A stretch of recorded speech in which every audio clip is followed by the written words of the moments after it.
Coming up on today's Locked On Bucks, we do the deep dive on the previous 5 games played between these two teams earlier this season. A lot has changed, but what exactly, if anything, can we take away from those 5 matchups? What needs to go right for the Bucks in order to win a series potentially without Giannis? And other thoughts and things to look for in this series. Camille and I get into that coming up after this on Locked On Bucks.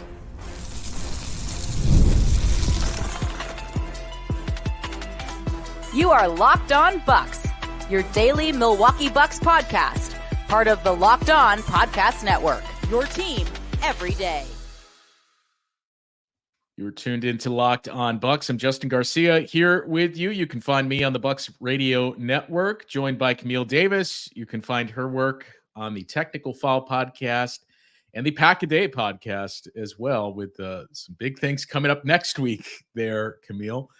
We thank you for making Locked On Bucks your first listen every day, free and available wherever you get your podcasts and viewable on YouTube as well. It's all part of the Locked On Podcast Network, your team every day. We mentioned we were going to take a look back at the previous 5 games in this series all throughout the week, Camille, and that day has finally arrived. I don't know about you. It was not that fun of a rewatch and looking back at the numbers here. But look, we'll start with the obvious. The Bucks did not play well in those games. 1-4. There was one real issue that seemed to be at the core of everything that we will get into in just a moment. But the bright spot from this series, I suppose we could begin with, is also maybe the most discouraging part, and that is Giannis. When you think about that 64-point game, through the first 3 games of this series, he was averaging more than 50 points against the Pacers, wrapped up the regular season averaging more than 42 points in those 5 matchups. And now we've learned, Giannis is certainly going to be doubtful for this game 1. Who knows what that could mean for his status? We went over the schedule yesterday.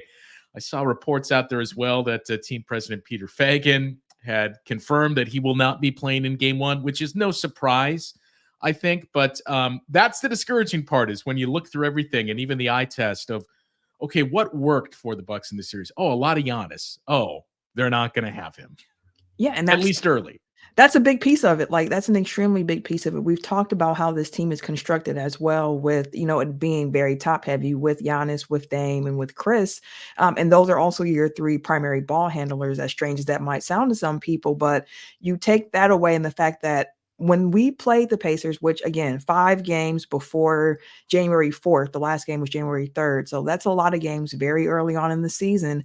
At that time, there was no answer for Giannis. Some might point to say, hey, this might look different now with Siakam in the lineup here for the Pacers. But prior to that, it was just like whatever Giannis wanted at the rim, he could get at the rim continuously. So not having him, and also the pressure that he creates, because part of Giannis's game is just that drive ability and how he's able to kick out from that drive and help set up his teammates as well. So you're losing somebody who's super dynamic at that with him not playing. And then that really just leaves Dame as your primary guy who is going to be able to put enough consistent pressure on the defense in that way. So that was one thing that stood out to me in those first matchups, as well as just even turning it on, how poor the Bucks transition defense was in those games. Like, there was a play I believe in the first game, which I forgot that Dame didn't even play in the first matchup against the Pacers. It was Campaign starting, and Campaign got, I believe it was Miles Turner on his hip. He went up for the layup. He missed.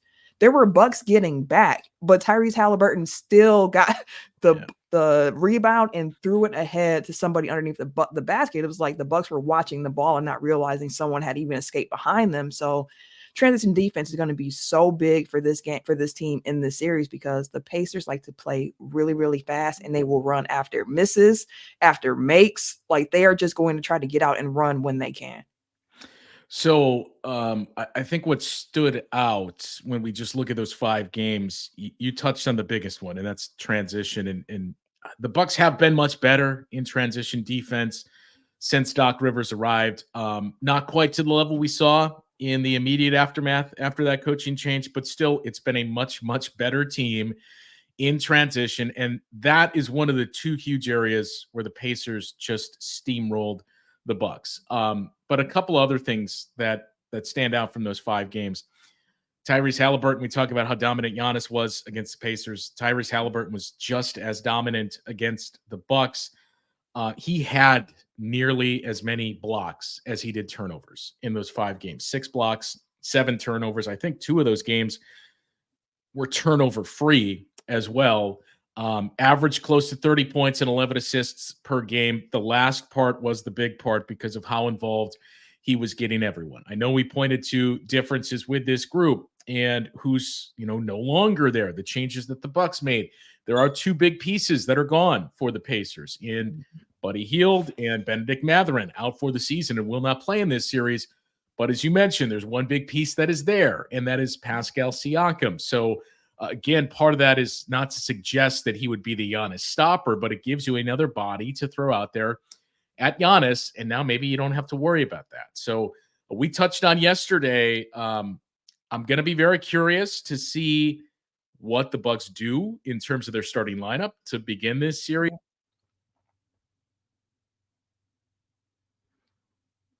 Oh, it seems like we lost Justin over here. Okay. Well, holding it down until Justin pops back in here. Oh, there he goes real quick.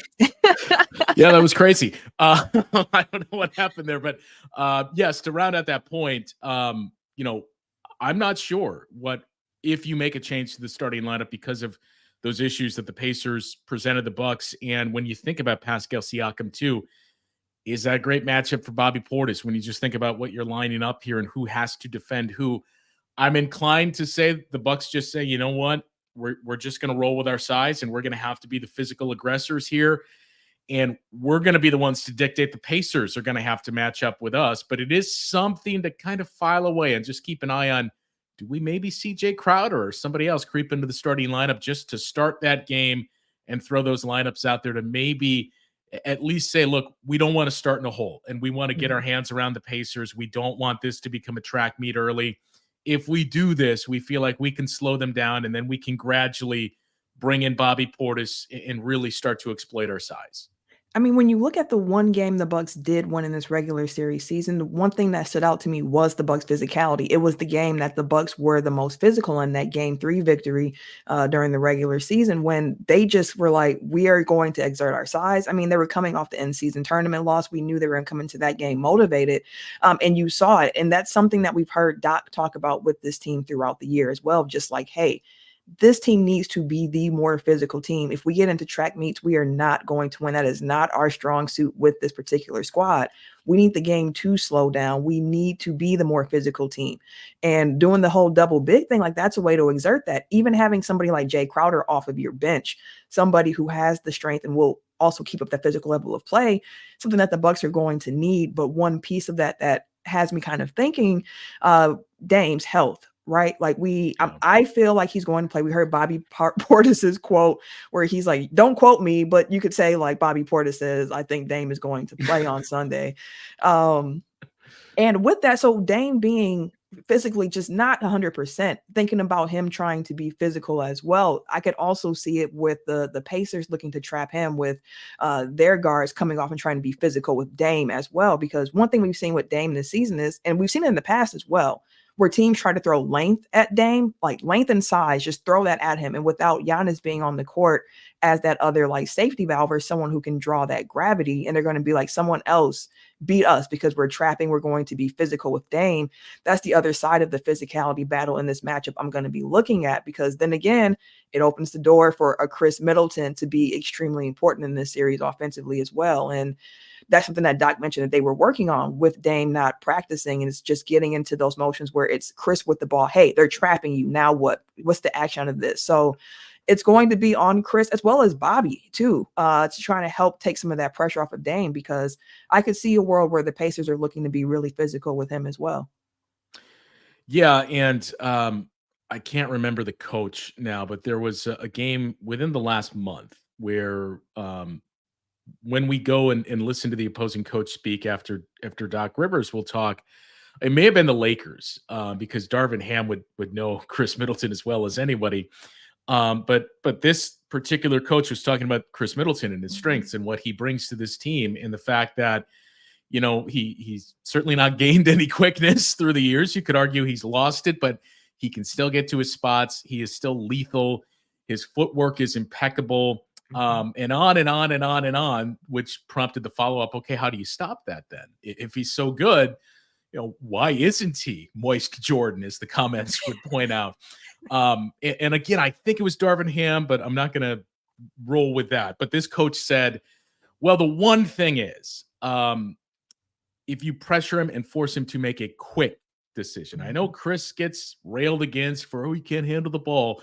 But as it was pointed out, no, make a quick decision. He can handle the ball, but when it's immediate, here comes the trap, I got to make a call here, or picking up his dribble. If you can force that quickness, that's where we feel like we hold an advantage. And to that point you made, I would assume we're going to see the same defense as you mentioned with Dame and those traps. Pacers did some of it in the regular season. A lot of teams did a lot of it to Dame.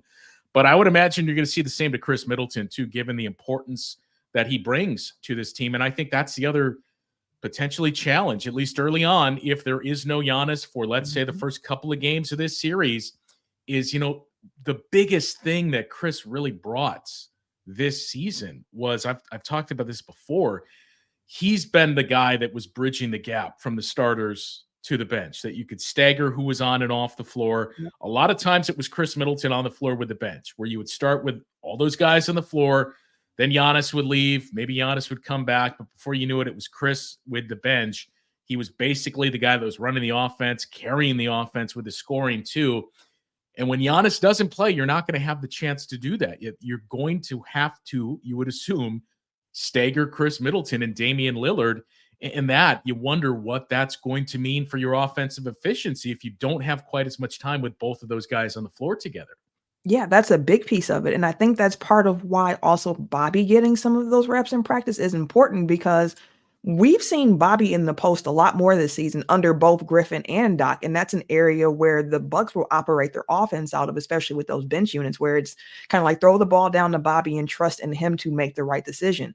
If it's a one-on-one, you can get to your spot, take the shot. If a double comes, can you make the right pass out of the help to set up your teammate as well? So like, he's more of a secondary guy, of course, when it comes to ball hand. He's not bringing the ball up or anything like that. But the Bucks do like to operate that offense with him on the court out of the post as well. So it's going to be important for Bobby to also be able to make the right reads in those situations, because like you mentioned, without Giannis, the minute allocation is a bit different now.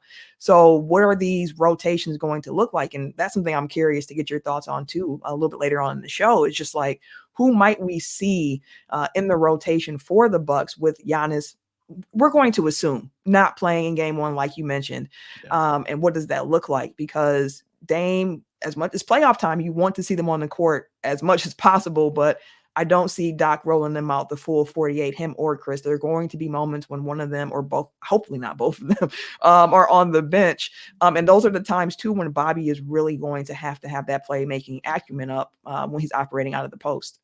Well, you never know. I mean, Doc said this week is about taking our conditioning from good to great. So maybe that means you get 40 minutes of Chris Middleton. But yes, we will take a look at that. What to expect, or some things to keep in mind for these rotations. There's also some very interesting numbers for these players individually in these 5 games, and the teams that I want to run past you coming up after the break. We'll get into that conversation next on Locked On Bucks.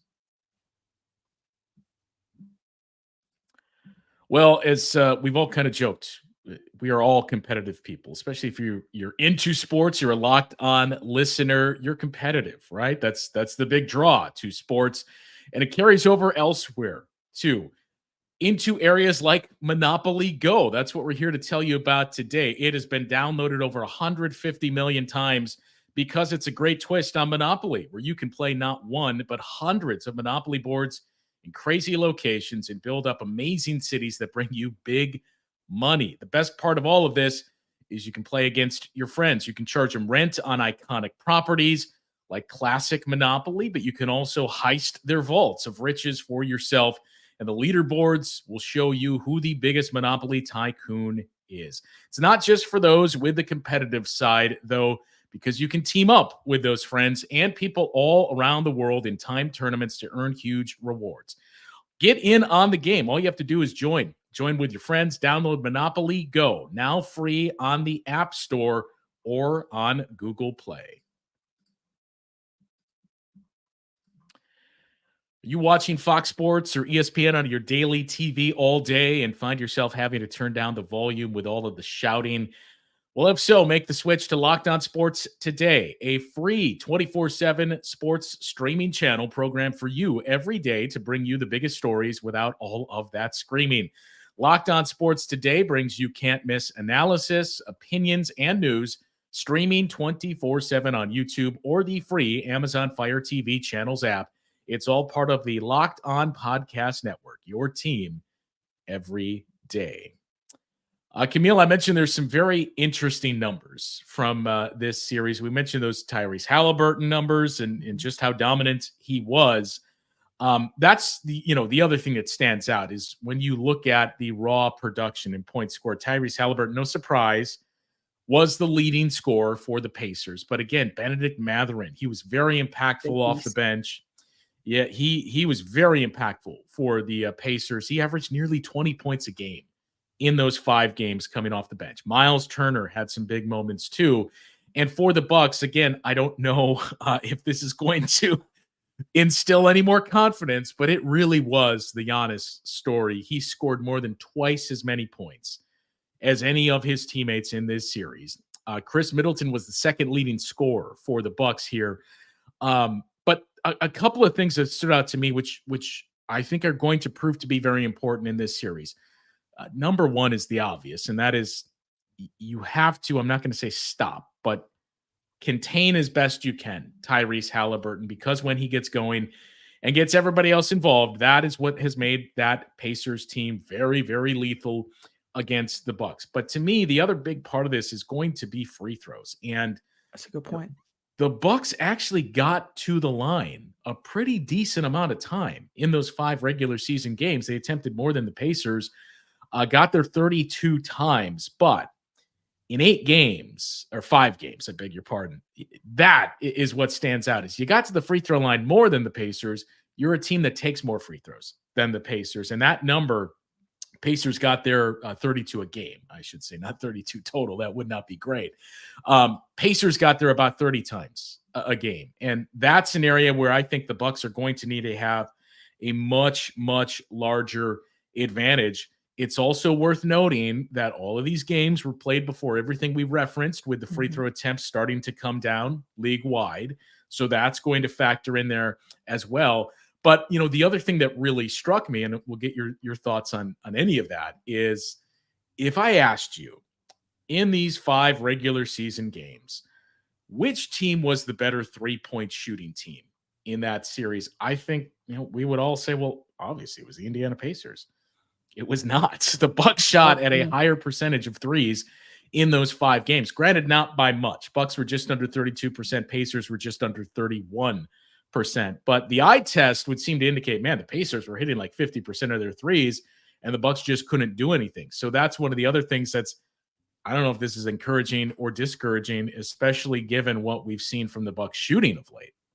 Yeah, that's a great point to call out. And the free throw one is a great one because I did look at that. I believe the Pacers in the NBA were the team that fouled the most in the league this year.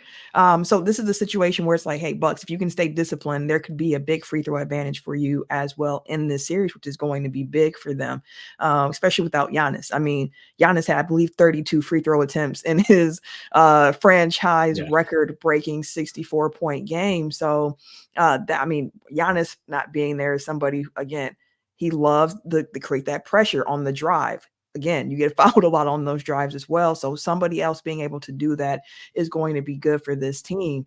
And you talked about the lineups and how they're different. The game when it was the Pacers bench, and that was a situation where, because the Pacers bench was outperforming the Bucks bench throughout the regular season series. There was the game 4, I believe it was. Yep. Game 4 where the Pacers bench outscored the Bucks bench 70-16 in that one game. And now again, Benedict Mathurin is out of there now. There is no Bruce Brown. TJ McConnell is somebody who comes off the bench for them as well. And we know as Bucks fans, TJ McConnell seems to enjoy playing the Milwaukee Bucks for whatever reason that might be. So that's something to keep in mind as well, especially again with the rotation shifting and with the Bucks now not having Giannis. Like, and AJ Green is also somebody who we've seen kind of sneak into the rotation towards the end of the season here. But he's had the ankle injury as well. So at this point, I'm unsure about his playing status. It's not a name. Of course, when Giannis is injured, there are not going to be many AJ Green questions.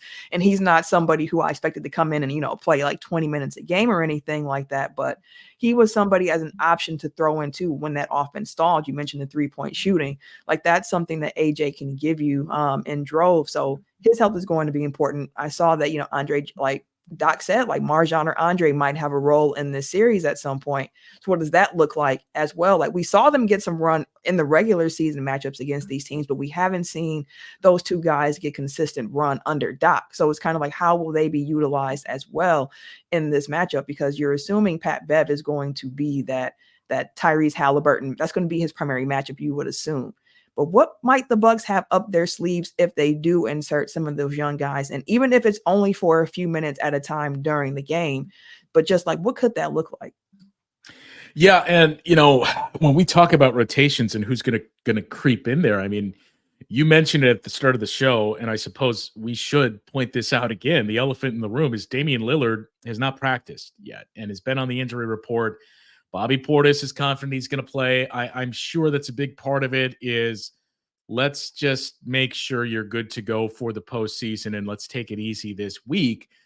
But that would, I hesitate to say, be a disaster, but that would obviously not be ideal for the Bucks if you don't have Damian Lillard for game one, as we assume Giannis is not going to be there.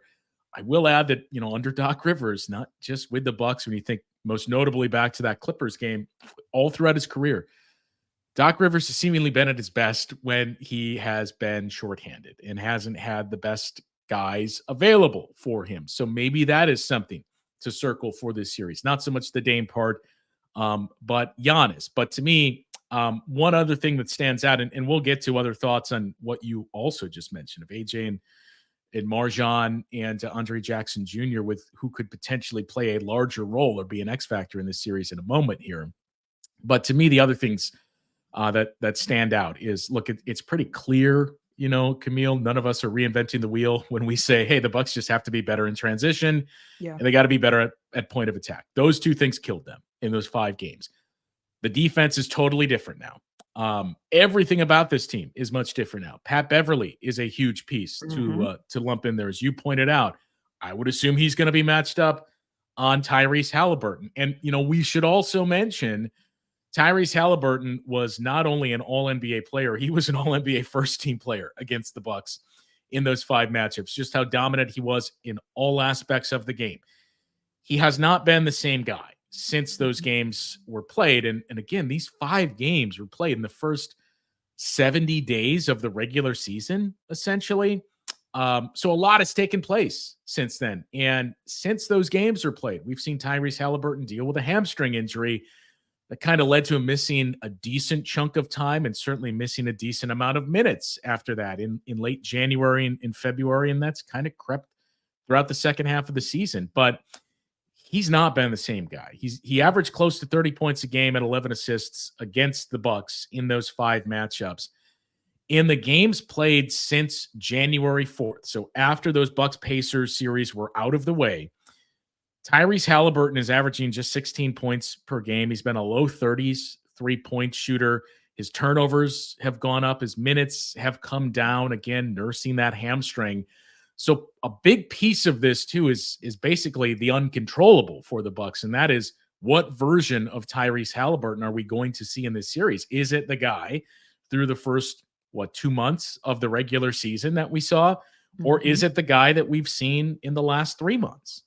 Yeah, and with him dealing with that hamstring injury, like you mentioned, he's not even taking as many shot attempts as he was earlier in the season. And that's part of why he helped to put so much pressure on the Bucks, because he is that scoring threat. But the thing that makes guarding Halliburton even more difficult is he is somebody who isn't fixated on scoring the ball. He's looking to set up his teammates first and foremost.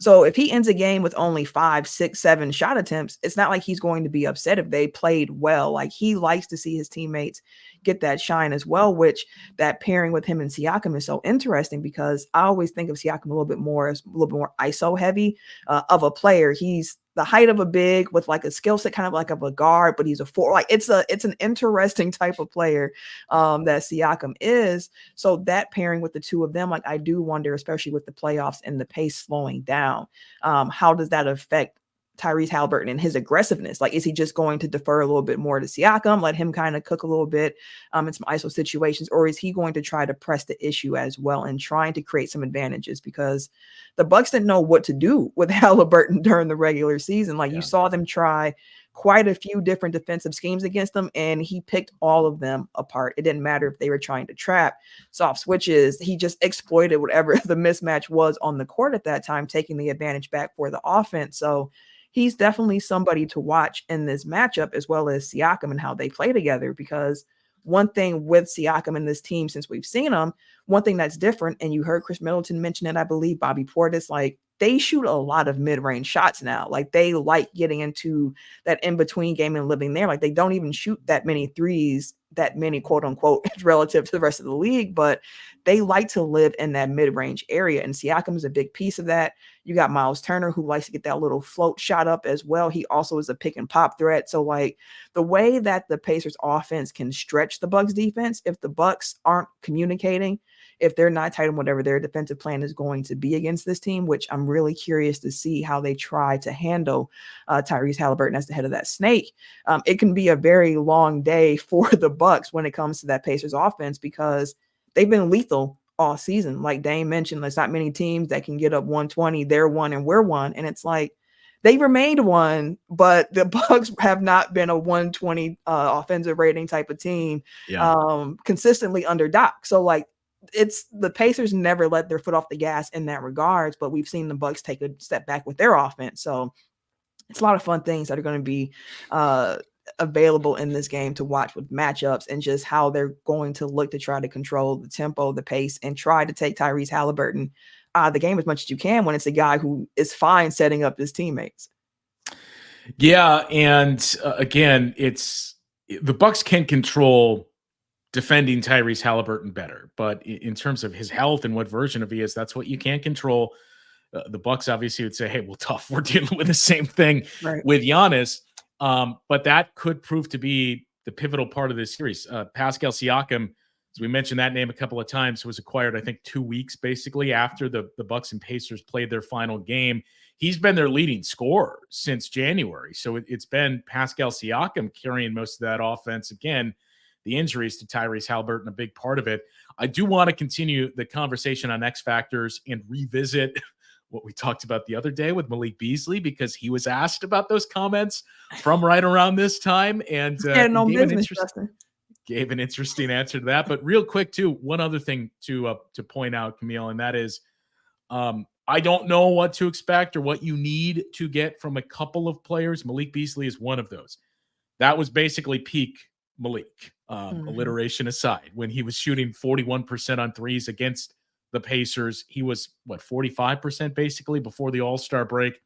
It's been a different version. He's going to be very important for the Bucks in this series. But the other two guys, as we mentioned, the size and imposing your will, are Brook Lopez and Bobby Portis. Now, with Brook, I think there's a case to make of, I think you would much rather play him around the basket in this series, even with Miles Turner out there and what he presents as a rim defender and the shot blocker. But I think you want to be physical with Miles Turner, and you want to get into him, and you want Brook Lopez to get those shots working around the rim to help that half-court offense. But Brook and Bobby did not play particularly well in those 5 regular season games. Brook Lopez shot 27% on threes. Bobby Portis shot 23% on his threes. Played in all 5 of those games, made just 3 3-pointers in those regular season matchups. Again, we don't know what the numbers are, what the sweet spot is. I do know it can't be that, right? You're probably not going to win this series if you're playing an extended period of time without Giannis. if Bobby Portis is just connecting on low 20s on threes. Yeah, that's going to be a crucial part. I mean, we mentioned the three-point shooting, especially with this team, how important, because the Bucks like to get up a lot of threes as it is. So you want to see them hopefully knock down, like you said, more than 30%. Like hearing that both of them were shooting in the 20%, 25, 26, like that's unusual, especially with the way that Bobby's been shooting the ball recently. Brook Lopez's threes are so interesting to me to watch because he's so big. So like if it's a lazy closeout or a slow closeout, like he is just going to shoot over you because he has that height advantage as well. And he has that kind of a slingshot type of jumper as well. So while it's important for the threes to be falling when they get the opportunity to take them, to your point about using their size advantage, like they're going to have to also impose their will in the paint some. And that's something that we've heard this team talk about under Doc, of trying to find out ways to get them closer to the basket, especially Brook in particular, and exploiting his size advantage that he has over most people. And with that, it doesn't even have to be just straight post-ups with Brook. Like if he's sealing out, if there's a mismatch on the floor and you see that he's sealing his guy out, like get him the ball and let him try to figure something out with it. So the Bucks are going to have to be more aware of those mismatches when they see them on the court, because you got some guys out there that are buckets as well who feel like they can just go and get it. But like, if it's an easier bucket on the court to get, like, let's exploit that. Let's make sure that every possession we're getting the best possible shot that we can.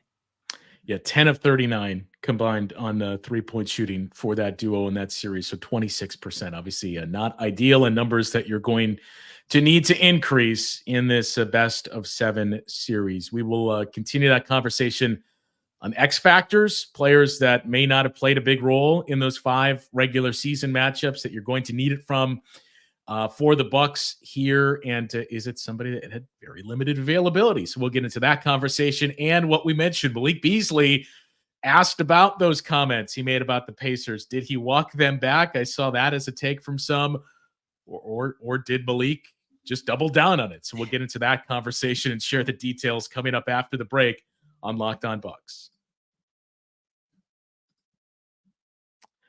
Well, time now to talk to you about our friends over at FanDuel, because it is playoff time in the NBA and NHL. Baseball is in full swing. So with that, FanDuel is your place to bet on every game. Right now, new customers get $150 in bonus bets guaranteed. That is $150, win or lose. Bet on everything from slap shots to home runs to slam dunks, all on an app that is safe, secure, and easy to use. What are you waiting for? Visit FanDuel.com/lockedon and make your first bet an automatic win. FanDuel, America's #1 sportsbook.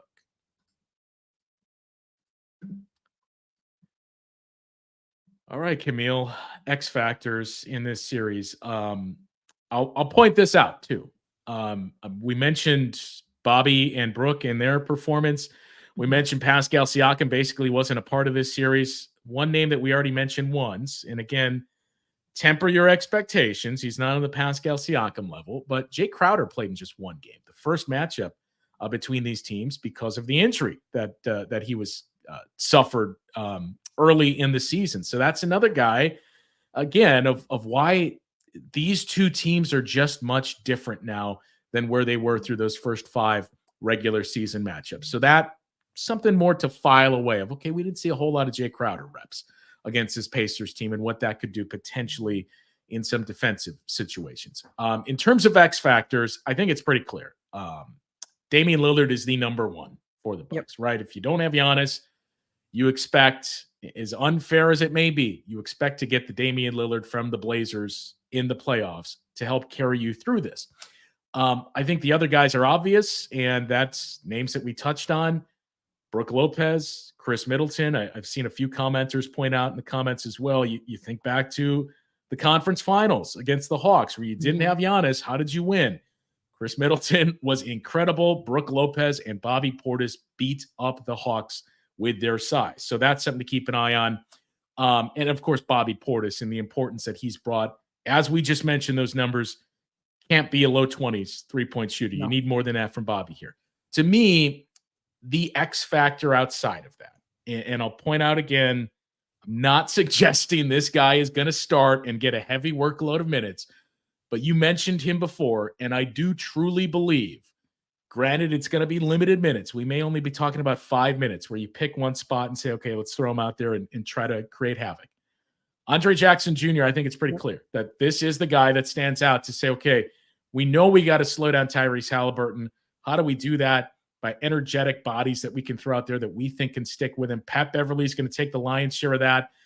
But I think it's an Andre Jackson Jr. series in the sense of maybe it's 4, 5, 6 minutes a game. But I don't know that we were expecting that coming into the postseason. No, we weren't. Like, we heard Doc when he takes over the team, and he mentioned how it's difficult for him to get to know those young guys on the team because, at least with the older players, he's scouted against them, he's played against them before, so he had more familiarity with them. But when it came to some of the young bucks on the team, he was like, I like right now, I'm not gonna be able to play them because it's just like I don't know what they can do, and we have things that we're setting out to do.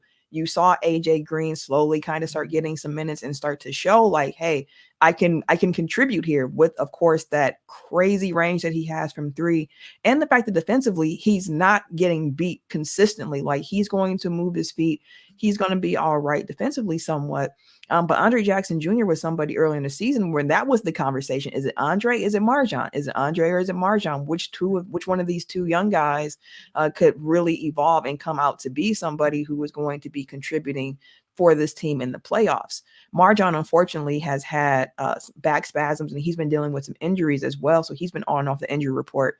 Not to say that, like, hey, if he was healthy, he would be getting 15, 20 minutes, but he wasn't even an option for a lot of the games under Doc because he was dealing with those injuries. So with Andre Jackson Jr., like, that feels like the obvious next young guy to go to right there, right? Because if AJ's not playing in this series, which we don't know at this point with his ankle injury, it opens the door, and Andre gives you something completely different with that energy and that effort. Like, he is going to bring that consistently.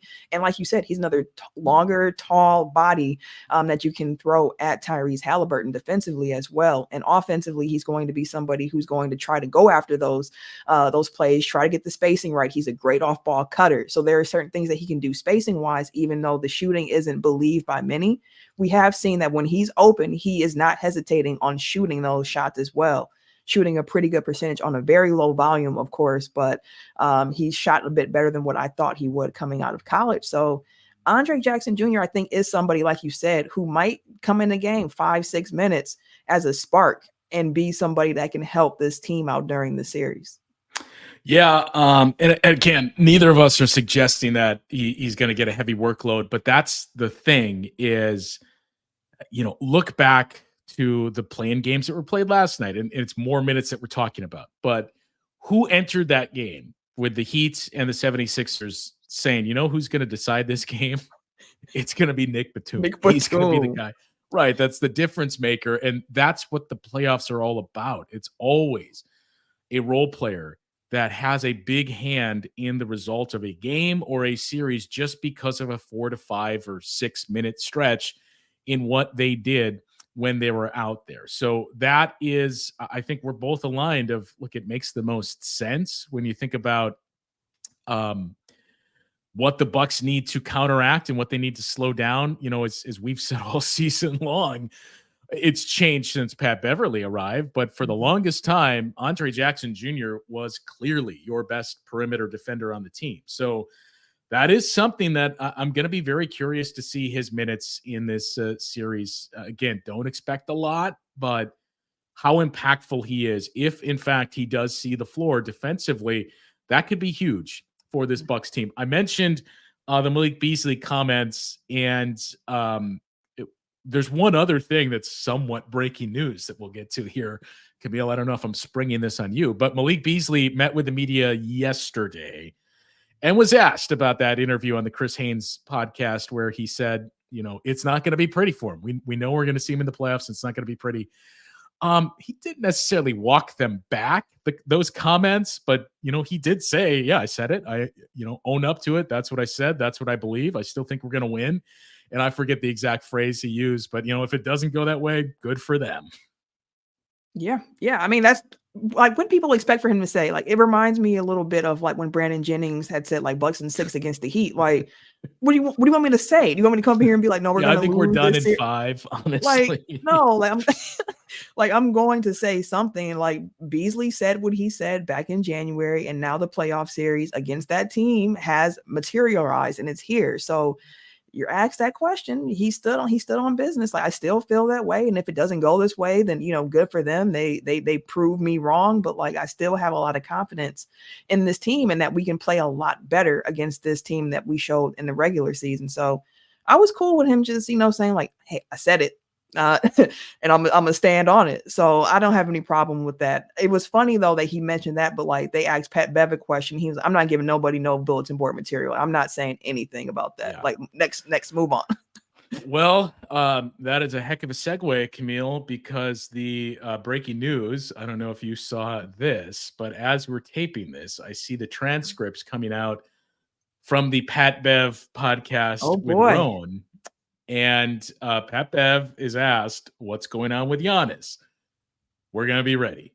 The whole squad silent and just gives a minor nod of yes. So again, we started the show saying, like, Bucks team president Peter Fagan seemed to indicate on a radio interview elsewhere today, Giannis is not going to play in game 1. Pat Bev suggesting it is not a done deal. I would assume that's a lot of gamesmanship. I think we're both under the assumption Giannis is not going to play in game 1 of this series. Who knows what that means for the rest of the series? But, as we talked about earlier in the week too, everything that you've seen, and I understand everyone is different and everyone's recovery is different, and Giannis has been superhuman in that aspect. But everything that we've seen has kind of indicated at the very least, this is a 2-week injury.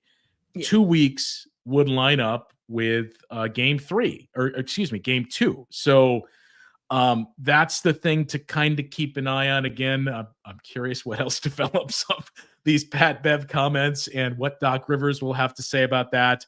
But different ends of the spectrum, what we heard from Peter Fagan and now what we're hearing and seeing from Pat Beverly. Well, now he could just mean like we're going to be ready regardless. Like that could have been like a blanket, like, hey, if Giannis don't go, we still gonna be ready because we still believe that we have enough on this team to beat this team that we have on Sunday. So it could be more of a blatant statement like that, or it could be him spilling the beans. Like, here's a spoiler alert. Wolverine is still Wolverine and he is coming back. But like we've said, like I'm still not expecting Giannis in game 1. If he does play, it's a pleasant surprise. But right now I'm going into it with the mindset of he's probably going to miss game 1 and then we go from there. Mm-hmm. So I just saw the video and the clip, and I'm sure it's going to be the first thing you look up as soon as we're done here. But I just saw it, and when Pat Bevers asked everyone, he doesn't give a verbal response, but just starts to nod his head. We'll see. And again, there's nothing wrong with saying yes, Giannis is going to play, even if the Pacers know this is a smokescreen. Just to say, well, let's plant the seed so they have to prepare for in case Giannis plays. So that will certainly be a developing story as we round out through the rest of the week. We will continue our look at this series and the Indiana Pacers specifically because tomorrow's show is going to be a crossover with Tony from the Locked On Pacers podcast to take a look at the expert opinion of the Pacers, as we can give you the numbers, but what stands out to him. I'm curious too, are Pacers fans as confident as it seems like that they are? So that will be tomorrow's show, the deep dive and the crossover, as we continue to get set for this series. Game 1 on Sunday, and, maybe we'll have Giannis. Maybe you won't see Giannis. Maybe that's game 2, which will be played on Tuesday, and that will be 2 weeks removed from the soleus injury. So still a lot to look forward to here on this show. And last thing here, Camille, did you watch any of the play-in games last night? I'm assuming I know the answer to this. Yeah, I did. I had to be tapped in. That Philly Miami game was one of those ones because it looked early. I'm like, okay, it's going to be Miami, but then the Jimmy Butler injury and just him trying to play through that. Now they're saying the MCL, I believe, for him, right? Yeah. And watching the first half of that game, you almost felt like, the episode of Seinfeld where they have the bet and Jerry is just laughing all the way to the bank of, well, somebody else gets to deal with it now. It's not that fun, is it? But yeah, and then that was the other development, was just seeing the Jimmy Butler injury. Alex Caruso in the game played Yeah. later that night, where I thought that was the thing that stood out to me the most, was watching that game and hearing the transparency of Billy Donovan when he did the hit between the third and fourth quarters and said, yeah, I don't think he's going to be able to play anymore tonight. And as we learned, it's a very serious injury for Alex Caruso. So it really seems like, man, is there really just one team in the East that has not had to deal with any injuries or any of this all season long? Not at this point. Everybody seemed like they're really bang. Even Embiid, like he was playing, but you He can was see clearly not. yeah, he's still not all the way back. So like it's a lot of guys who are just playing through whatever they have going on and trying to get to that finish goal. So listen, it's going to be interesting to see how this all shakes out. But as for the Bucks, like let's see how that goes. I'm excited for the Locked On the crossover episode tomorrow because like you said, I want to know how Pacers fans are feeling. I would assume they're very confident, and I wouldn't fault them for being so, especially with the injury news that we've been hearing around the Bucks as well. Yeah, and look, I know I've been as loud as anyone saying I don't want the 76ers, avoid the 76ers. You certainly knew that was a possibility. Seeing Joel Embiid last night, he did not look right, but I wonder what 2 days of rest now and the start of that series is going to be like. I don't think the Knicks clearly didn't care who they were going to get given their approach to the final week, but I don't think it's something the Knicks are relishing having to deal with. Maybe this guy is going to be all the way back. So it is truly, as we've talked about all throughout the spring, this is at least the way it's shaping up here. A postseason of the Eastern Conference. I can't remember having anything like this where you are going to have Philly saying, hey, if Joel Embiid is healthy, we think we can beat the Knicks. The Pacers, we assume, think they can beat the Bucks. 4-5, you always think you can win that one. And again, I don't think Eric Spoelstra is going to enter that series against the juggernaut Celtics saying, well, we got no chance, guys. So It's a very, very fascinating postseason that we are setting up for here. As we mentioned, the crossover pod is tomorrow's show, a deeper look at the Pacers from their local expert, what the expectations are there in Indianapolis and just how confident that team is. How does it vary from what we're seeing in terms of levels of confidence with the Bucks fans? That will be tomorrow's show. For Camille, I'm Justin. Thanks for tuning in. We'll talk to you once again tomorrow on Locked On Bucks.